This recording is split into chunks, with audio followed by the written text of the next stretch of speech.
The original Metroid is rough. The game is glitchy, progression is confusing, the jumping is far too floaty for the platforming, restarting with 30 hit points is maddening, and the final boss is awful.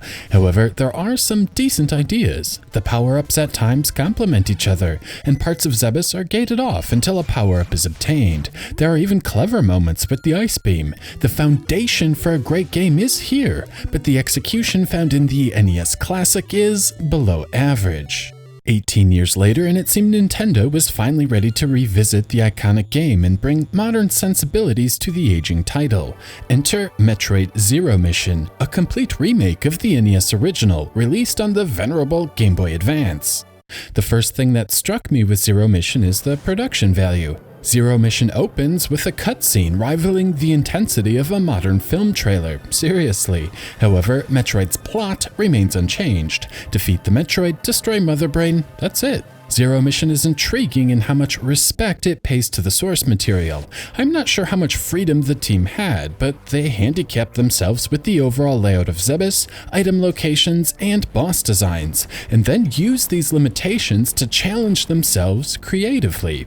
With the first game still fresh on my mind, and having lived and breathed classic Metroid for 2 months, I cannot review Zero Mission from a clean slate. Therefore, when Samus first landed on the planet, I instinctively went left and got the Morph Ball. I even made sure the energy tank from the original game and Super Metroid was still in its hiding spot. It was. However, the designers were not afraid to try new things. After securing the Morph Ball, the player arrives at a Chozo statue. After Morph Balling into the outstretched hand or wing, the Chozo places a nav point on the map. This is a bold move, as it flies in the face of the original game, which did not even include a map, let alone nav points. For some, nav points may be a betrayal of the 8-bit title. What these do is teach new players the structure of Metroid Zero Mission. As one works their way to the nav point, they will see a door, but the current weapon lacks the reach to clear out the blocks. It is a clue on where to go after the current goal is completed. Not surprisingly, the upgrade at the nav point is the long beam, which shoots farther. The next screen features a similar rock pattern, and the player's upgraded beam can reach all of the blocks, cluing the player where to go next and teaching the utility of the newly acquired upgrade. Also interesting is this door, which remains locked until the player reaches a shrine, forcing the player to view it and note its location, as it won't be referenced again for a couple of hours. It would be easy to overlook this moment, but it is an example of the attention to detail defining the series. With the Morph Ball and Long Beam obtained, another nav point appears, only now it is in the middle of nowhere. This is in stark contrast to Metroid Fusion, which offered much more map data right off the bat. While Zero Mission features new mechanics, it still stays true to the concept of exploring. Speaking of exploring, the player is confronted with a red door which cannot be opened, and a decision to go up or to go down. The high path leads the player to a dead end. However, there are some suspicious looking bricks with a clear path on the other side. Going down leads the player to the missiles and another roadblock. While the missiles do not break crumbling bricks, they do open red doors. Now, one of my pet peeves in Metroid was all of the backtracking, either backtracking through long winding corridors to get back to the main path, or running back and forth through the game world because the item placement was suspect. Zero Mission sticks with this formula, requiring backtracking. However, in Brinstar, they added a boss on the way back. The addition of something new to do while backtracking is a creative way to address the shortcomings of the 1986 design. Another nice touch is red doors only need 1 missile to open rather than 5. As the weapons are just keys to progression, in hindsight, it does seem silly to require 5 missiles to open a red door, which could be annoying if one only had 4 missiles and had to rely on random drops to get a 5th. Anyway, with the missiles obtained and the red door open, the player can finally make their way to the target and obtain the next item, the bomb. Near the bombs is another map room, which fills out the rest of Brinstar. Players will see a number of areas they have yet to explore, as they were missing items. My eyes were drawn to a little dead end in the middle of the map on my initial playthrough, and sure enough, the little area contains another Chozo guiding the player forward to the next target in Norfair. Again, I admire the placement of items in Zero Mission. The player is forced to explore Brinstar on their own, blind, without a guiding hand, but once the objective is reached, the map data is then presented to the player. If the order was switched, the exploration aspect would be lost and Brinstar would not be as memorable. During the elevator ride to Norfair, the action is interrupted with another cutscene. It seems Mother Brain is aware of Samus's presence. This reminder was quite effective in Metroid Fusion, and I appreciate the inclusion in Zero Mission. Much like the heading right led to a dead end in the opening moments of Metroid, heading right in Norfair also leads to a dead end, even though that is where the Chozo said to go. Instead, the player must go left into the unknown with no clear objective other than to explore for an item. Now, my intent here is not to give a beat-by-beat replay of Zero Mission, but rather demonstrate the game doesn't hold the player's hand, and nav points and maps are used as tools, not crutches. Moving on, Zero Mission does a nice job with progression gating. Once one goes left in Norfair, one cannot go back right. The player is funneled forward, cluing players they are going the right way, but also assuring whatever item they are supposed to find is found before being let loose back in Zebes at large. The level design in Zero Mission is fantastic. After finding the power grip, Samus is now able to hang on ledges, effectively increasing the jump height. This allows the player to escape the area, as well as progress forward in the other direction of Norfair, which was previously unexplorable thanks to the limited jump. In fact, the player has no choice, as they can't leave Norfair without the next item. Another example of the game communicating progression to the player through level design. The power grip also makes some sections far more enjoyable. In addition to Samus's jump being less floaty, the small platforms are spaced perfectly, allowing for confident jumps thanks to the predictable jump arc as well as the power grip. Areas that used to feel tedious and out of place now feel thoughtful. After this obstacle, one arrives at the iconic ice beam. The player is not able to exit the room through the door they came through, which is not blue or red, and must push forward the other way. This forces the player to learn the ice beam freezes enemies, which can then be used as platforms. Veterans will know this, but I'm glad the mechanic is taught to the player in a non-obtrusive way. Another example of good game design. After using the ice beam, a Chozo statue instructs the player to go to Kraid's lair, which requires the player backtrack through Norfair and Brinstar. This is an example of the original map design hindering the experience. Outside of locating a hidden power-up thanks to the power grip, it mostly feels like a waste of time. In the original, the player can make their way through Norfair and onto Ridley if they were so inclined, reducing backtracking. Perhaps Zero Mission has some sequence breaks, but the normal progression pushes this on the player. On the flip side, Kraid's lair had a little area lacking in anything, serving as nothing but a time waster for those playing without a guide or map. In Zero Mission, the designers actually turned the area into something rather awesome. Inside here is a crane gimmick. After activating the machine, the player is tempted with an energy tank they can't quite reach. One needs to discover there is actually a switch to move the arm, so Samus can grab onto it. It is a neat teaching moment, with the closed door and the upgrade forcing the player to figure it out before moving forward. And again, the player is gated off, being forced to activate the switch in order to exit the area. This is necessary too, with the normal path of progression needing the cranes to be activated. Now is also a good time to revisit those nav points. The current one just points to the boss room, rather than an item, so the player is left to their own devices to find the path forward, demanding the player explore. Speaking of exploring, something funny happened on my recorded playthrough. I stumbled upon a little shortcut I didn't notice before, which dropped Samus right to the area before the Kraid fight.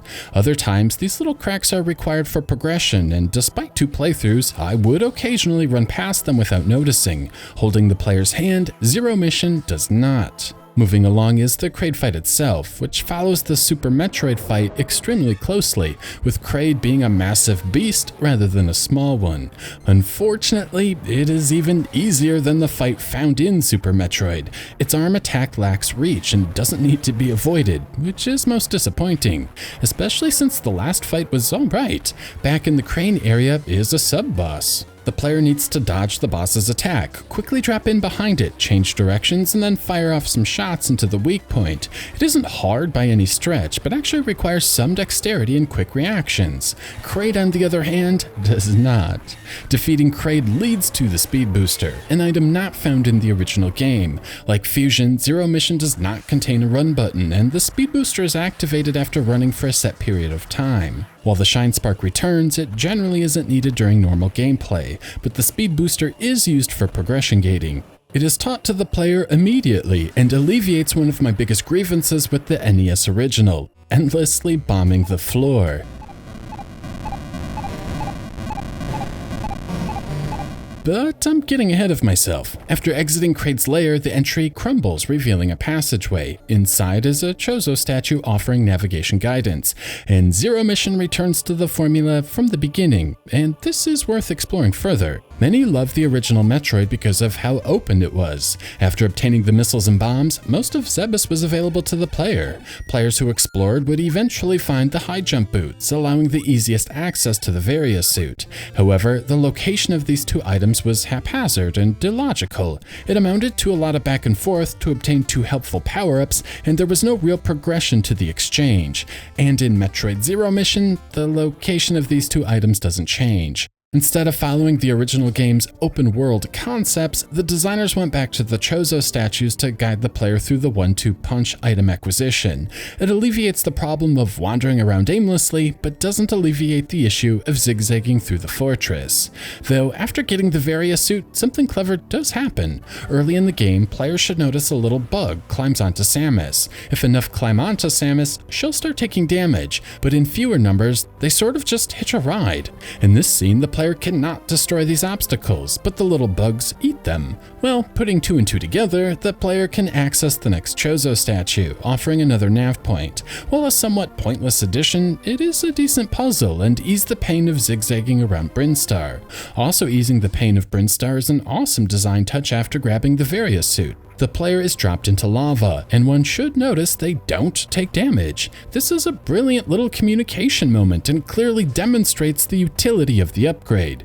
Which is a good thing, because dropping into lava is mandatory for progression later on. Dropping into lava was a thing in the original NES game, but players had to stumble upon it by accident, much like they had to bomb floors, hoping for a path forward. Which brings us back to Norfair. Instead of bombing floors, progression towards lower Norfair and ultimately Ridley's lair is gated with blocks needing the Speed Booster. Zero Mission does have the player drop into what would usually damage Samus, but the map offers a clear hint the Varia suit-proof liquid might not damage Samus. Map design done right.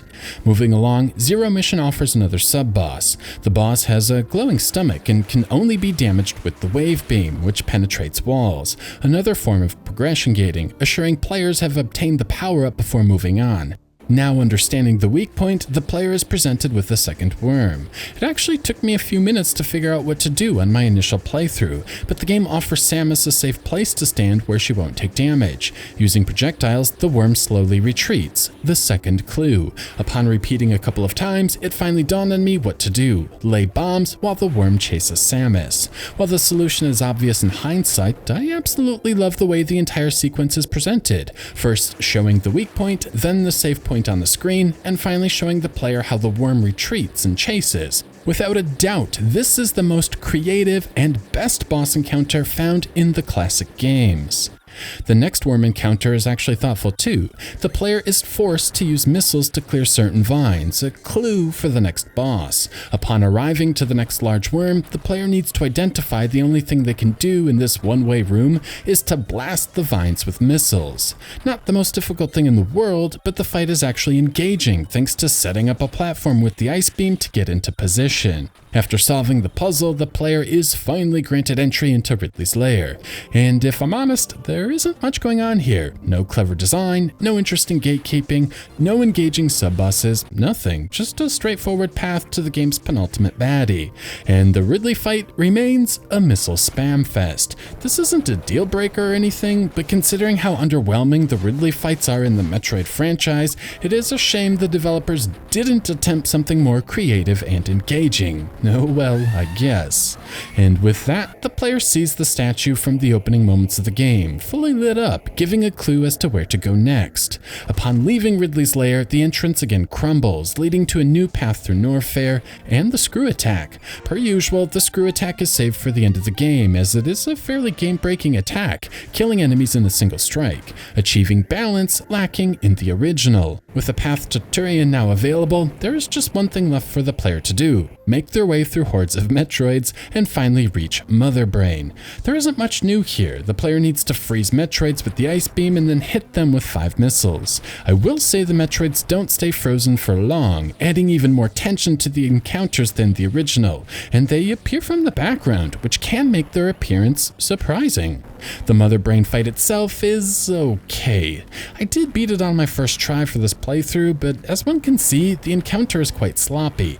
Thankfully, it doesn't take nearly as many hits as the original game, so it is manageable despite the slop. And upon defeat, a familiar countdown returns, requiring Samus' escape to her ship before the underground facility self-destructs. Without a doubt, this escape sequence is the most tense found in the entire franchise.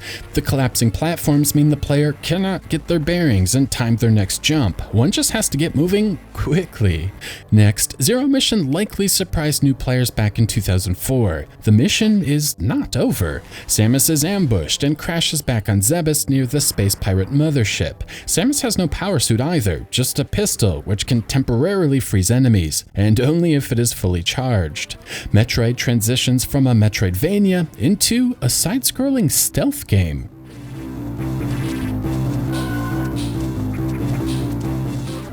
If Samus falls into the line of sight of an enemy, doors lock and the space pirates ambush. The player has to race to a hiding spot and wait for things to cool off before progressing. While I didn't die during the main part of the game, I died plenty during this all-new area. Samus is incredibly weak without her power suit and can only take a few hits before perishing. It is here the horror elements the franchise is known for reach their peak. Samus is way overmatched, and only the player's dexterity and wit will allow her to persevere. Zero Mission is truly a survival game now, and I absolutely love it. This isn't a short section either, and it took me a good 15 minutes to make my way through. Thankfully, there are plenty of save points, which allowed the designers to get away with a bit of trial and error. This leads the player to a Chozo boss fight. If Samus passes the test, she is rewarded with her power suit. I don't quite get what is going on here, if I'm honest. Samus is clearly connected to the Chozo, but the visuals don't convey how or what this even is. The power suit rewarded is strange too, unlocking 3 new abilities. During the first part of the game, the player finds 3 unknown items. These activate blocks and allow progression, assuring the player finds all 3. The new power suit granted is compatible with these previously unknown items, which turn out to be the plasma beam, space jump, and gravity suit. With all of her abilities and then some obtained, Samus can back out of these strange runes and head to the mothership. As Samus is without her own ship, she has to steal one from the space pirates, giving the area some purpose. During the final section, Samus comes across the game's final power-up, Power Bombs, meaning the find an item before progressing gameplay remains intact all the way through to the end, which I appreciate. Wrapping up, Samus fights a Ridley robot, yet another self-destruct sequence counts down, and Samus escapes on a pirate ship, which ends Samus's Zero Mission. The final credits reveal Samus was raised by the Chozo, which explains how she was able to activate certain runes in later adventures, offering a satisfying conclusion to the sprite-based Metroids, and also serving as a replacement for the NES game for those wanting to play the series in chronological order. It is probably obvious by now, I find Metroid Zero Mission to be vastly superior to the original NES game. While I appreciate the ambition of the 1986 classic, the execution is lackluster and hasn't aged as well as other titles of the time. Metroid Zero Mission addresses every single thing I find poor in the original. The jumping is tighter, new elements are added eliminating the repeated hallways. Players are guided from item to item, which slowly unlock and reveal reveal new areas for exploration. The overall world is much more thoughtful, with little environmental clues letting players know they are going the right way. Additional bosses are added, which are vastly superior to the Ridley and Kraid fights. And mercifully, the player doesn't restart with 30 hit points after death. And for those who might find the changes make Metroid Zero Mission too easy, an entire third act is added, with 15 of the toughest minutes found in the franchise up to this point. The space pirates in the mothership don't even drop health or ammo, meaning the player has to play skillfully and carefully if they want to survive. A perfect example of good difficulty progression. Most impressive is how the designers challenged themselves to stick with the original game's shortcomings. The layout of Zebes is fundamentally the same. Item placement remains mostly unchanged. While this means there is some clumsy zigzagging and occasional backtracking, it feels minor in the grand scheme of the game. Metroid Zero Mission isn't just a great remake, it is a great Metroidvania in its own right. The execution is thoughtful and the game world well crafted. The controls are tight and responsive, and nothing in Zero Mission exceeds the capabilities of Samus. When I failed to jump, it was my fault. When I took damage from a boss, it was because I wasn't quick enough. The controls are absolutely up to the task of the quick boss fights, and Metroid Zero Mission always feels fair. The progression is masterful, at first guiding the player to a few key points, and then slowly letting go, requiring the player observe, learn, and explore to find the path forward. The additional areas help flesh out the world, filling in part of Samus's lore, as well as offering some much-needed variety to the visuals. My only complaints are minor. The music is at times extremely compressed and crunchy sounding.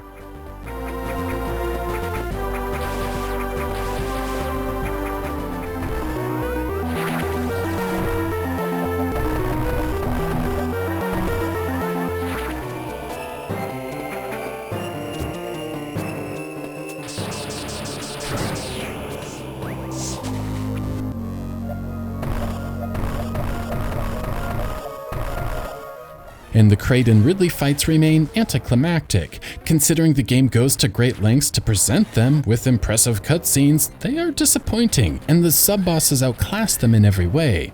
Other than that, Metroid Zero Mission is another fantastic entry into the franchise. The controls are the best in the series, progression is logical, but still offers plenty of twists to prevent it from feeling too linear. The game is filled to the brim with extra ammo and energy tanks, further fleshing out the world for those who love exploring. Yet the game rarely wastes the player's time. It isn't perfect, with some backtracking remaining, but there are also alternate exits out of most of the areas. In fact, despite being a decently large game, the playtime is extremely reasonable. And with all of that, one could make the argument Zero Mission is the best game in the classic series.